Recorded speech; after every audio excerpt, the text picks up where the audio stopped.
দেখো আমিও কিন্তু ছাড়ুম না। কি করবা কি করবা, করো না, করো দেখি। আচ্ছা বাবা, তা না হয় করলাম, কিন্তু তুমি তো আমার স্ত্রী, আমার বাঁচা মরা তোমার জন্যই। রসের কথা কইয়া আমারে বানাইতে যাও না, বুঝছো আমি কিছু বুঝি না। না নানি খাও। নান্নি চাও তুমি হইবা কেন? আমি হইলাম কি নান্না চাও? তুমি যে কিন্ডারগার্টেন স্কুলে মাস্টারি করো, সেই স্কুলের প্রিন্সিপাল নাকি বিয়েই করে নাই, বাংলা শিক্ষকের নাকি স্ত্রী মারা গেছে, আর অঙ্কের টিচার নাকি 7টা বিয়ে করছে, আবার আরেকটা বিয়ে করার পায়তারা করতেছে। তুমি কি কইতে যাইতাছো? কি কইতে যাইতাছো? আমারেও বিয়া করতে যাইতাছে? হইতেও পারে। সত্য সত্য কইতাছো? আমার সত্য হইতেছি তো। সত্যি তো? সত্য সত্য বলবে। আমার এই জীবনটা হলো না। আমি গলায় দড়ি দেব। আমি মইরা যাবো রে আল্লাহ, আমি মইরা যাবো। আমি কলেজে আত্মীয়তা নিতে যাব। আমি সুইসাইড করব।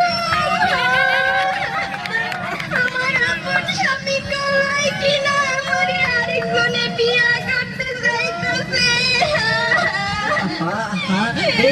এই প্রিয় তোমার হাসি, প্রিয় তোমার হাসি, দেখো দেখো বাগানে হাঁটিতেছে খাসি, আমি তোমাকে ভালোবাসিয়া মুরগিতে খাই ধান, তুমি আমার জানা, তুমি খুব ভালো ময়না পুতু পুতুয়া, তুমি রজনীগন্ধার ফুলের ডাক, গাছ তুলির গরুর হাট। সত্য? সত্যি মাইনি 100 ভাগ সত্যি। তুমি 3 মার্কা সোয়াবিন তো ছাগলে খাওয়া ভুসির খইলা, তুমি কারিশমা ফিরিন সাড়ে টিনের চালার বিল্ডিং বাড়িয়া, রবীন্দ্রনাথের শেষের কবিতা, নজরুল ইসলাম প্রিয়তমা সবিতা, রোনাল্ডোর টাক মাথা, টেন্ডুলকারের মাথার ছাতা, তুমি হইলাম গিয়া শীতের দিনের মুসিগুর বিউটি কুইন সাপুরা, তুমি বুঝবা কুটকুট না বিস্কুট বিস্কুটা, বলো না প্রিয়তমা হাসি, আমি যে তোমাকে অনেক অনেক ভালোবাসি। তুমি কি স্বপ্নে হাতির পাঁচপা দেখেছো? কি আর হবে, তুমি বাসায় এসে শুধু আমার সাথে ফ্রি মাইন্ডে থাকো আর ওই সারাক্ষণ হাসো। আর ওই বাড়ির ভাবি বলেছে ফ্রি মাইন্ডের ছেলেদের চরিত্র নাকি খারাপ থাকে। জানো ভাবি না সারাক্ষণ তার স্বামীর সাথে ঝগড়া করে আর সন্দেহ করে, কিন্তু তোমার আমার মাঝে আজ 25 বছর যাবত ঘর সংসার হচ্ছে, একদিনও ঝগড়া হলো না। হবে কিভাবে? তোমাকে যখন আমি বিয়ে করি তখন তো তোমার বয়স ছিল 35 বছর আর আমার বয়স ছিল 22 বছর। হ্যাঁ, তুমি তো আমার 13 বছরের সিনিয়র, তাই তোমারে মুরব্বী হিসাবে সম্মান করিয়া ঝগড়া করি নাই। কি তুমি আমার শেষ পর্যন্ত বয়স লইয়া কথা কইলা?